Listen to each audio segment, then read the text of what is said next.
दोस्तों, मैं फिर दोबारा आप लोगों के बीच में आना चाहूँगा। हमारे बीच में माननीय सम्माननीय परम आदरणीय परम श्रद्धेय आर डी चंद्रा साहब हैं,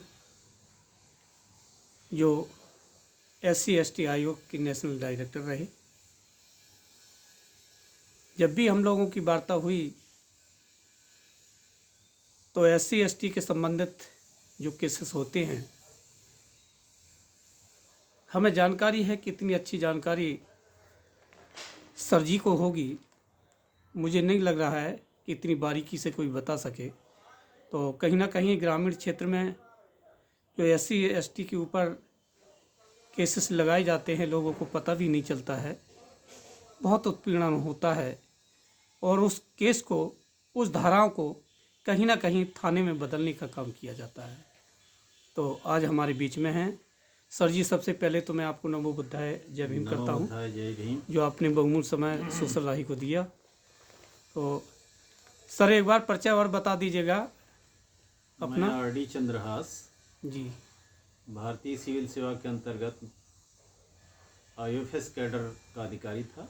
जी मैं ऑर्डिनेंस फैक्ट्रीज में सीनियर एडमिनिस्ट्रेटिव अफसर्स के पद पर रहा जी और SC ST आयोग में मैं डायरेक्टर के पद पर भी कार्यरत रह चुका हूँ जी 2007 से 2012 तक। बहुत बहुत बहुत बहुत साधुवाद सर, आपने परिचय जो दिया। तो सर, जो मैंने सवाल किया है और कहीं ना कहीं लोगों को इंतज़ार है कि राय जी बहुत अच्छे लोगों से मिलवा करके मेरी समस्या को सॉल्व करवाते हैं। ग्रामीण क्षेत्रों में बहुधा देखा जाता है कि लोग पढ़े लिखे कम हैं। जी यहाँ तक कि जो पढ़े लिखे लोग भी हैं वो SC ST एक्ट को पूरी तरह नहीं जानते। भारत के संविधान को भी, जो अपने ज़रूरत की चीज़ें हैं, उसका ज्ञान नहीं रखते। जी जी और जहाँ ज्ञानता होती वहाँ शोषण, अत्याचार, उत्पीड़न ज़्यादा होता है। है। जहाँ लोग जानकार होते हैं तो वहाँ पे अपराध करने वाला, उत्पीड़न करने वाला भी एक बार सोचता है, ठिठकता है। लेकिन जहाँ अज्ञान लोग मिल जाते हैं, अनभिज्ञ लोग, वहाँ पे धड़ल्ले से वो लोग कार्रवाई उत्पीड़न की करते हैं। जी यही हाल पुलिस का भी है। पुलिस भी जब देख लेती है कि सामने वाला भिज्ञ है, जानकार है, तो थोड़ा संभल के काम करती है। जी और जब जान जाती है कि व्यक्ति जो है इस मामले में नॉलेज नहीं रखता है, तो अपने मनमाने तरीके से फिर वो विपक्षी को फ़ायदा देने के लिए, मुलजिमों को फ़ायदा देने के लिए इनके साथ जो है अन्याय आसानी से कर ले जाता करता रहता है। उदाहरण के लिए SC ST एक्ट की कुछ दफ़ाओं से जी हमारे लोग परिचित होते हैं, पढ़े लिखे, लेकिन कई ऐसी धाराएं हैं जिनके बारे में उनकी जानकारी कम होती है या नहीं होती। जी उदाहरण के लिए आप देखें, किसी को जाति सूचक बोल दिया, उसकी धारा लोगों को पता है। किसी का मर्डर हो गया, रेप हो गया, ऐसे मामले में उन्हें धारा पता है। किसी की मूंछ मोड़ दी, नंगा कर दिया, जी घुमा दिया, परेड करा दिया, ऐसी चीज़ों की धाराएं वकीलों को, पढ़े लिखे लोगों को तो होती है। लेकिन इसके आगे जब बढ़ते हैं जी तो जानकारी नहीं होती है। जैसा कि कुढ़नी वाले, धर्मपुर वाले गांव में खुद थानाध्यक्ष ने मुझसे पूछा कि इसमें धारा कौन लगाएं, दीवार पे चित्र बाबा साहब का का लिख पोत दिया गया था। जी इस धारा का उसने उपयोग ही नहीं किया था, उसे नहीं मालूम रहा होगा। जी मैंने उनको जानकारी दी तो वो धारा उन्होंने लगाई, नहीं तो केवल गाली गलौज, जाति सूचक शब्द बोलने वाली धारा लगा के काम निकालना चाह रहे थे। क्योंकि उसमें आयोग की ओर से हस्तक्षेप था, काफ़ी दबाव बना हुआ था, इसलिए विलम्ब से FIR दर्ज हुई। और जब दर्ज हुई तो उन्होंने सावधानी बरती कि कोई धारा छूट ना जाए, क्योंकि आयोग इन्वॉल्व है। जी जी जी जी और उसको पता था, थानाध्यक्ष को, कि मेरी ओर से सब प्रयास किया गया है, तो उसने मेरे आदमी से मेरी बात कराई, थाने में जो बैठा था वादी बन करके, तो मैंने उनको जानकारी दी, वो धारा लगी। इसी तरह उदाहरण के लिए मैं बताना चाहता हूँ कि किन किन धाराओं के बारे में लोग नहीं जानते। आम पब्लिक समझती है कि जाति सूचक गाली दिया, मारा, गाली दिया, तभी SC ST एक्ट लगेगा।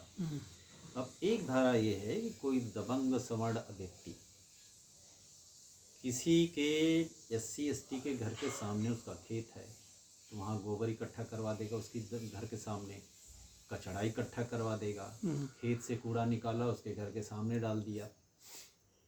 इस पर भी SC ST एक्ट की धारा लगती है, लेकिन लोग नहीं जानते तो इसका इस्तेमाल नहीं कर पाते। जी जी जी जानकारी जी। होनी चाहिए।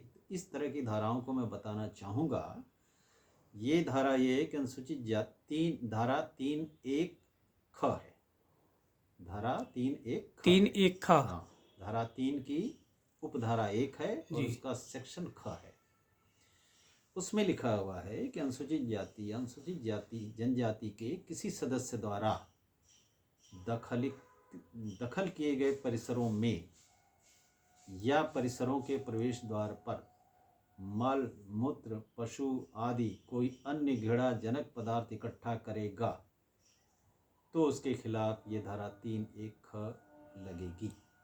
जी तो पहली चीज़ तो ये है कि लोग जब इसको जानते नहीं तो हमारे लोग इसके लिए अपनी ओर से आवाज़ नहीं उठाएंगे, दबाव नहीं देंगे। अब पुलिस वाला क्या करेगा कि गाली गलौज वाला करके इसको छोड़ देगा। ये सीरियस धारा है। अच्छा अच्छा। गाली गलौज से जाति सूचक से इसकी धारा सीरियस है, ये छोड़ देगा और हमारे लोग अनजान हैं तो रह जाएगा। इस धारा की जानकारी होनी चाहिए। दूसरी चीज़ ये है कि ज़मीन यदि किसी SC की है, चाहे खेती की हो चाहे नॉन एग्रीकल्चर हो, जी अक्सर देखा जाता है कि कोई दबंग सवर्ण है वो आकर के उस पर कब्जा कर देता है। खेती की जमीन है तो खेती कर लेगा चढ़ा के, एक दूसरा बढ़ जाएगा आगे।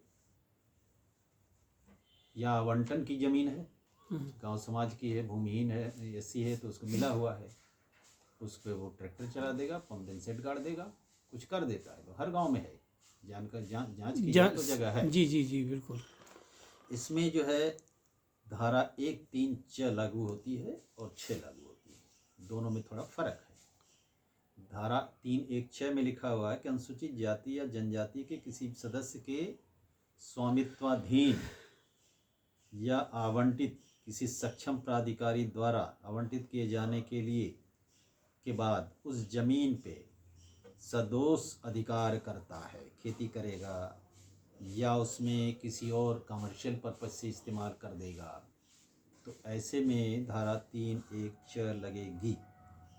इसकी जानकारी बहुत से लोग को नहीं है। यही वजह है कि हर गांव में लोग आवंटित हैं ज़मीन हमारे SC के नाम पर, ST के नाम पर, उस पर कब्जा कोई और किए पड़ा।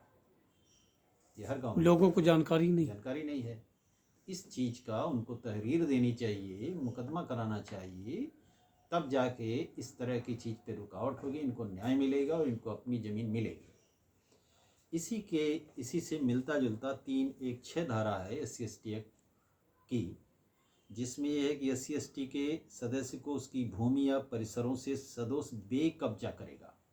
बेकब्जा यानी कि उस पर झोपड़ी डाल के रह रहा है, नाद चरण बना के पशु बांध रहा है, ज़मीन उसकी है और उसको उठा के खूंटा उखाड़ के फेंक दिया, नाद चरण तोड़ दी, झोपड़ी गिरा दी, बोला हट जाओ यहाँ से, तो ऐसे में 3(1)(6) लगेगा। ये 3(1)(6) से भी सीरियस है जी। गाली गलौज जाति सूचक से तो सीरियस है ही है। इस तरह की चीज़ पे मैंने नहीं देखा कि कोई तहरीर लेके आ रहा है या दर्ज कराने जा रहा है या उसका दर्ज नहीं हो रहा है, ऐसा कुछ नहीं देखता हूँ। बस जी बोलेगा हमको मारा, हटाया, भगाया और गाली दिया, वो दूसरी तरफ कन्वर्ट कर देता है लोग, हल्की धाराओं में पुलिस वाले भी कर देते हैं। हाँ। और कई बार क्या होता है कि ये लिख के ले नहीं जाते। यदि इनको जानकारी हो तो लिख के ले जाए। बहुत से लोग पढ़े नहीं हैं, पढ़े हैं लिख नहीं सकते, जानकारी नहीं उनको, जानकारी नहीं है। तो हर गांव में इस तरह की एक टीम होनी चाहिए, पढ़े लिखे लोगों की, वकील शामिल हों, कि सही तरीके से तहरीर नहीं होगी तो जिस तरीके से नींव मकान की कमज़ोर होती है तो मकान कमज़ोर हो जाता है पूरा, वैसे ही अगर तहरीर स्टेज पर गलती कर दी तो पूरा आगे की विधिक कार्रवाई कमज़ोर हो जाएगी, अदालत तक, थाने से लेकर अदालत तक। इसके अलावा कुछ धाराएं और हैं जिनको मैं बताना चाहूँगा कि जिसकी तरफ लोग बहुत कम जान पाते हैं। ऐसा भी देखा गया है कि वोट देने जाना है, चुनाव है, लोकसभा का है, विधानसभा का है, नगर पंचायत का है, नगर निगम का है, जिला पंचायत है, ग्राम पंचायत है, तो दबंग उम्मीदवार कहते हैं वोट डालने नहीं जाओगे तुम, और उनको ज़बरदस्ती रोकते हैं, डरा के धमका के, जैसे भी है। इसमें धारा 3(1)(ठ) लगती है। इसमें ये है कि मतदान न करने के लिए या मतदान रोकने के लिए किसी को जो धमकी दी जाती है उस पर धारा लगती है। ये भी एक सीरियस धारा में से मानी जाती है। उसका अधिकार है सर जी, इसके लिए प्रूफ की आवश्यकता तो पड़ती होगी। गवाह बहुत है। यदि उसने रोका, हाँ। जैसे अन्य मुकदमों में गवाही है, वैसे ही कोई गवाह होगा कि हाँ इनको रोका। अच्छा। हर मुकदमे में गवाही लगती है। गवाह वो झूठी तो भी बोल सकता है। नहीं, गवाह देखिए, गवाह झूठ किसी गरीब आदमी के लिए झूठ नहीं बोलने आएगा। अच्छा। अपराधी के लिए गवाह आएगा, वो कहेगा कि हाँ इन्होंने अपराध नहीं किया है। लेकिन यदि किसी पीड़ित व्यक्ति का कोई जिनून गवाह है तो यही कहेगा कि हाँ इनके साथ अन्याय हुआ है। उसके साथ का जो गवाह आएगा, डिफेंस में जो आएगा गवाह, अपराधी की ओर से आएगा, मुलजिम की ओर से आएगा, वो कहेगा कि गलत कह रहे हैं, इनकी तहरीर गलत है, इन्होंने नहीं इनको रोका है मतदान करने से। उसकी नहीं मानी जाएगी। इधर क्रॉस जिरा होगा ना अदालत में। अच्छा। पुलिस भी इन्वेस्टिगेशन करेगी, कोई गलत बोलता है तो उससे क्रॉस क्वेश्चन करके, क्रॉस एग्जामिनेशन करके उसकी फिल्टर किया जाता है कि इसकी कही बात झूठी है कि सही है, वो पकड़ में आती है, फिर कंक्लूजन करना लिखना पड़ता है। एक धारा है 3(1)(ड), उसमें यह है कि तमाम सीटें नगर पालिका की, ग्राम प्रधान की रिजर्व सीटें, वहाँ SC का कैंडिडेट खड़ेगा, जीतेगा। पार्षद का चुनाव जीतेगा, रिजर्व सीट है तो SC का जीतेगा। होता क्या है कि जैसे ही रिजर्व सीट का ग्राम प्रधान गांव में होता है तो उसके पहले जो सवर्ण दबंग किस्म के प्रधान रहे होते हैं, या न भी प्रधान हो, गांव का सरकश व्यक्ति है समाज का, तो उस ग्राम प्रधान के काम में रोड अटकाता है, बाधा डालता है, ये नहीं करने देंगे, 4 आदमी लेकर के खड़ा हो जाता है। और वो ग्राम प्रधान जानता नहीं SC/ST एक्ट के बारे में कि क्या प्रावधान है हमारे सेफ गार्ड के लिए, हमारे संरक्षण के लिए भी कानून है, ये नहीं जानता हो। तो ऐसे ही सहता रहता है या फिर गाली गलौज का मुकदमा लिखाने जाता है। यदि कार्य में अड़ंगा डालता है, वो नाली बनवा रहा रोकने आ गया, खड़ंजा बनवा रहा रोकने आया, मिड डे मील में रुकावट डालने आया, मनरेगा में रुकावट डालने आ रहा है, इस तरह के कामों में जब आ रहा है तो उसको चाहिए कि 3(1)(ड) का मुकदमा कायम करे। तो उसमें ये सीरियस धारा है, 2-4 गवाह उसको मिल जाएंगे ग्राम प्रधान है तो जी। और काम वैसे भी रुका हुआ दिखेगा कि थोड़ा सा शुरू किया उसके बाद रोक दिया गया है, तो उसकी पुष्टि हो जाएगी विवेचना में। इस तरह के मुकदमे दर्ज होते मैं नहीं देख रहा हूँ, जबकि रोज़ाना हर गांव में अक्सर हो रहे हैं जहाँ जहाँ रिजर्व सीट के ग्राम प्रधान हैं। बिल्कुल क्यों नहीं हो रहे हैं? क्योंकि उन्हें पता नहीं है ग्राम प्रधानों को कि हमारे अधिकार क्या हैं, कानून में हमारे लिए संरक्षण क्या क्या है। एक धारा ये है कि अक्सर देखा जाता है कि किसी महापुरुष, SC/ST से संबंधित महापुरुष के कहीं चित्र लगाया, फाड़ दिया किसी ने। वो चित्र बिरसा मुंडा का हो सकता है, वो चित्र बाबा साहब अम्बेडकर का हो सकता है, वो चित्र तथागत बुद्ध का हो सकता है, वो चित्र संत रविदास का हो सकता है। तो ये लोग उस चीज़ को लिखते नहीं, उस रूप में नहीं लिख भी दें तो धारा नहीं लगती है थाने में। या दीवार पे बाबा साहब अम्बेडकर का चित्र बना करके कुछ लिखा जय भीम, तो उसको कालिक पोत देता है लोग। इस तरह, या उनकी मूर्ति है, मूर्ति को जाकर के अपमानित कर देता है, तोड़ देता है, खंडित कर देता है, उसकी धाराएं थाने के लोग जनरली नहीं लगाते। तो इसके लिए भी जानकारी हमारे लोगों को होनी चाहिए।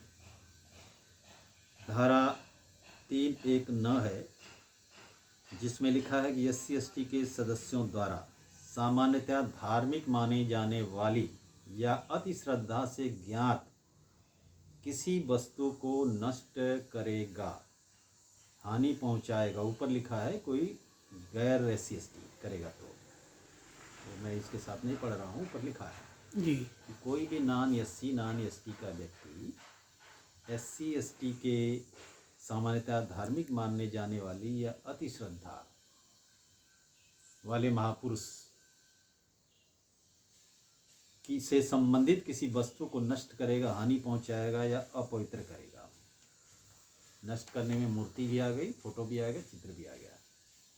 तो इस तरह इसको आगे क्लैरिफाई किया, स्पष्टीकरण भी दिया है कि इस खंड के प्रयोजनों के लिए वस्तु से मतलब है कि इसके अंतर्गत मूर्ति भी है, फोटो भी है, रंग चित्र भी है। अब दीवार पे किसी ने हाथ से चित्र बनाया और रंग चित्र में आ जाएगा। फोटो अगर है कहीं पे, पोस्टर है, वो फोटो में आ जाएगा। पत्थर की मूर्ति बनी, मूर्ति में आएगा। तीनों चीज़ कवर किया हुआ इसमें। लेकिन अब तक मैंने नहीं देखा है कि कहीं मूर्तियाँ हर जगह तोड़ दी जाती, उसकी धारा नहीं लगती। इसमें धारा जो है 3(1) न लगना चाहिए, जो कि हम नहीं देख रहे हैं कि कोई लगा पा रहा है या लगाने के लिए कोई जोर दे रहा है। अब इस तरह की धाराओं के साथ साथ ये भी है कि एक मैसेज जो हमें देना चाहिए पुलिस विभाग के अधिकारियों पर, जो इस अधिनियम को डील करते हैं, कार्रवाई करते हैं, उसमें अपनी शिथिलता बरतते हैं जी। तो उनके लिए। सर, आपने जानकारी तो बहुत अच्छी दी, लेकिन कहीं ना कहीं एक सवाल और है। जैसे कि धाराएं लोगों को तो पता नहीं है और आपने बता भी दी, और धाराएं हो सकता है कि जब वो लिखवाने के लिए जाए एफआईआर दर्ज करने के लिए, तो हमें लग रहा है कि प्रशासन यदि आनाकानी करती है तब क्या करेंगे? देखिए, SC/ST एक्ट जब बन रहा था जी। पार्लियामेंट में इसका बिल आया था, तो उस वक्त इस पहलू पर विचार किया गया था कि पुलिस यदि ऐसा करती है तो क्या होना चाहिए। जी। तो 1989 में जो अधिनियम बना SC/ST एक्ट का, तो उसमें सेक्शन 4 का प्रावधान सिर्फ और सिर्फ इसी समस्या के समाधान के लिए किया गया। उसमें लिखा हुआ है कि अगर कोई पुलिस अधिकारी या जो इस SC/ST एक्ट को डील करता है और वो शिथिलता बरतता है, तो उसके लिए दंडात्मक कार्रवाई की जाएगी। अगर वो कर्तव्यों की उपेक्षा करता है इस पर्टिकुलर SC/ST एक्ट से संबंधित केस में, तो वो भी वैसे ही क्रिमिनल बनाया जाएगा कानून की शब्दावली में, जैसा कोई आम पब्लिक बनता है। उसके खिलाफ भी FIR दर्ज होगी जी। जिस थाने का थानाध्यक्ष उसी थाने में होगी, और उसके खिलाफ भी इन्वेस्टिगेशन करेगा CO लेवल का अधिकारी, और उसको भी चार्जशीट लगेगी, उसकी भी चार्जशीट कोर्ट में जाएगी, वहाँ हियरिंग होगी, दोषी पाए जाने के उसको जेल 6 महीने कम से कम कारावास है, अधिकतम 1 साल तक हो सकती है। जी। जी। इसमें जो कर्तव्यों के प्रति उपेक्षा करने की बात को भी डिफाइन किया हुआ, क्लेरिफाई किया हुआ स्पष्ट रूप से। अगर मान लीजिए आप तहरीर लेकर गए वादी के रूप में, पीड़ित के रूप में, और यदि थानाध्यक्ष या थाने की पुलिस FIR दर्ज नहीं करती है, देर करती है, तो आप लिखित तहरीर लेकर के जाइए, डेट पड़ा होना चाहिए। आज आप गए, नहीं उन्होंने दर्ज किया, 6 दिन 7 दिन 10 दिन दौड़ाने के बाद किया। FIR जब डेट दर्ज करेंगे तो FIR में FIR दर्ज करने की डेट और टाइम का मेंशन होता है, उसमें कॉलम बना हुआ है FIR में, बना है पहले पेज पे। जी। तो उससे साबित होगा कि इन्होंने 10 दिन बाद, 1 हफ्ते बाद दौड़ाने के बाद किया है। तहरीर पे भी डेट पड़ी होगी, जिस एप्लीकेशन को वादी देता है या पीड़ित देता है उसको तहरीर बोलते हैं, उस पर डेट पड़ी होगी। तो दोनों में अगर फर्क 10 दिन का है और घटना की डेट भी 10 दिन पहले की है, तो उनके ऊपर सेक्शन 4 लग सकता है अधिकारी के प्रावधान। हाँ, यस जी। जो भी थानाध्यक्ष होंगे उनके खिलाफ सेक्शन 4 लगेगा। दूसरी चीज ये है उपेक्षा का। अगर उन्होंने तहरीर ली और तहरीर में रद्दो बदल करके FIR दर्ज कर दी, यानी कि तहरीर की कुछ चीज़ों को हटा दिया, सीरियस चीज़ों को, उसको हिस्सा नहीं बनाया FIR का, तो वो देरी वाली और वो करने वाली अलग है। एक उपेक्षा ये भी है उनकी। जी। इन्होंने उसकी मूल तहरीर से कुछ चीज़ों को, सीरियस चीज़ों को हटाया है, उसने शामिल नहीं किया है। उसके चलते वहाँ कोई सीरियस धारा हट गई, नहीं लगाई जानबूझ करके। ये भी कर्तव्य की उपेक्षा है। तीसरी चीज़ ये है कि लिखित तहरीर के बाद या मौखिक बोलने के बाद उन्होंने जो एफआईआर दर्ज करा रहे हैं तो उसका सिग्नेचर भी लगता है लास्ट में। साइन कराने से पहले वो पढ़ के उसको सुनाना पड़ेगा वादी को या पीड़ित को।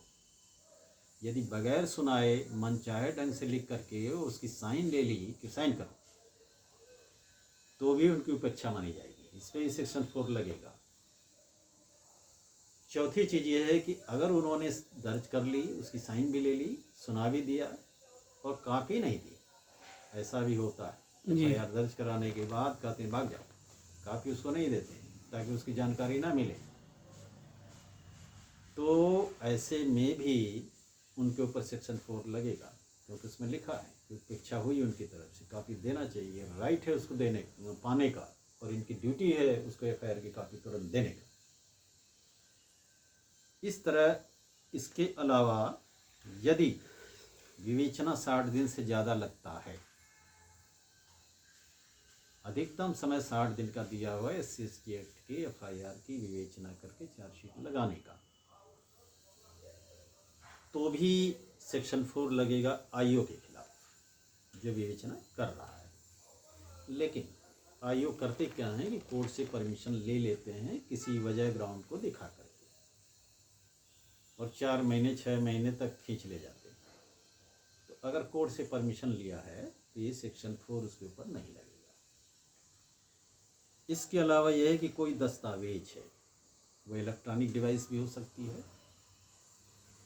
किसी चीज़ का जब्तीनामा भी हो सकता है। कोई चीज़ पकड़ा गया, हमारे एससी के घर से कोई चुरा के ले जा रहा है, पकड़ गया, उसकी जब्तीनामा बनाया मौके पे, तो उसका भी रिकॉर्ड बनाना चाहिए एफआईआर में। उसका दस्तावेजीकरण करना, अभिलेखीकरण करना चाहिए। इलेक्ट्रॉनिक डिवाइस भी होती है। सपोज कर लीजिए किसी ने हमको चैट करके गाली दिया, मार जान से मारने की धमकी दिया, उसके बाद वारदात कर दिया, तो उसको भी लिखना पड़ता है पेन से कागज़ पे, अभिलेखीकरण डॉक्यूमेंटेशन करना पड़ता है। और इलेक्ट्रॉनिक डिवाइस अगर है तो उसको भी इस इंक्वायरी का, इस मुकदमे का एक अभिन्न अंग बनाना पड़ता है। जी। यदि वो छोड़ देता है, चाहे जानबूझ के करता है बचाने के लिए मुलजिम को, या अनजाने में करता है, दोनों ही कंडीशन में उसके ऊपर सेक्शन 4 लगेगा। तो सेक्शन 4 के मामले मैं नहीं देख रहा हूँ कि कोई कर रहा है, या तो जानकारी नहीं है, जानकारी का अभाव है। सेक्शन 4 का मुकदमा के लिए अगर लोग आगे बढ़ेंगे तो पुलिस के लोग अपनी ड्यूटी ठीक से करेंगे। पर्पज़ ये नहीं है कि किसी पुलिस वाले को हमें अनावश्यक फंसाना है। अनावश्यक फंसा भी नहीं सकते। सेक्शन 4 में प्रूफ होना चाहिए। डॉक्यूमेंट में अगर ऐसा आता है तो वादी और पीड़ित को आगे बढ़ना चाहिए। सेक्शन 4 की जानकारी के साथ इसके लिए कार्रवाई करनी चाहिए। इसके लिए करना ये पड़ेगा कि अभी बदला हुआ है नियम 2016 से जी। उसमें पहले इस तरह स्पष्ट नहीं किया गया था कि सेक्शन 4 कैसे लगेगा, क्या तरीका हो। मोडस ऑपरेंडी नहीं था, विधि नहीं बताई थी, तरीका नहीं बताया था। अब ये है कि इसमें जो अपनी SC/ST एक्ट की अंतर्गत हर जिलों में कहीं 2, कहीं 3, कहीं 1 स्पेशल कोर्ट बनी हुई है। उस कोर्ट में वकील के थ्रू जा करके सबूत ले जाने पड़ेंगे। फॉर एग्ज़ाम्पल तहरीर हमने 10 तारीख को, एफआईआर हुई 20 तारीख को, 10 दिन दौड़ाया, तो दिखाना पड़ेगा कि हमने ये तहरीर इस तारीख को दी थी, घटना भी उसी तारीख की है या एक दिन पहले की है, और एफआईआर 20 तारीख को इन्होंने दर्ज किया है। और इसके लिए ज़रूरी ये है कि 10 तारीख को बाय हैंड दे रहे हैं, लेकिन उसी दिन आप रजिस्टर्ड या स्पीड पोस्ट कुछ दे भी देना चाहिए। तो क्या होगा कि वहाँ पे रिटर्न प्रूफ रहेगा कि किस तारीख को उनको मिला। तो एक से ज़्यादा का प्रूफ रखना चाहिए ताकि आपके केस में मजबूती रहे सेक्शन 4 के लिए। जी। तो फिर कोर्ट फैसला करेगी कि एक कमेटी बैठाने का। कमेटी में जो है मजिस्ट्रेट वगैरह की कमेटी बनेगी, एसडीएम लेवल की, एडीएम लेवल की, वो जांच करेगा। जांच करने के बाद रिपोर्ट देगा और रिपोर्ट संज्ञान में जाएगी SC/ST कोर्ट के। फिर कोर्ट ऑर्डर करेगा कि यस, इनके खिलाफ कर्तव्य की उपेक्षा का दोष सिद्ध होता है, इसलिए इनके ऊपर सेक्शन 4 का मुकदमा कायम किया जाए, उन्हीं के थाने में दर्ज जाएगा। जी। तो अगर ऐसा एक केस भी हो गया तो इसका संदेश, मैसेज बड़ा तेजी से फैलता है, दावानल की तरफ फैलता है। सब जी, लोग जी, जी, अलर्ट हो जाएंगे, फिर इस तरह की उपेक्षा करना बंद कर देंगे। जी। तो सर जी, आपने बहुत अच्छी जानकारी मेरे दर्शकों को आज दी और मैं आपका बहुत आभार व्यक्त करता हूँ। साथ में आपको नमो बुद्धाय, जय भीम आपको करता हूँ नमो सर। बुद्धाय, जय भीम। और आपके इस चैनल को मैं साधुवाद देता हूँ कि एक ऐसी ज्वलन समस्या उठाई जी। जिसका सचमुच बहुत ज़रूरत थी गांव-गांव तक भेजने की। बहुत बहुत साधुवाद।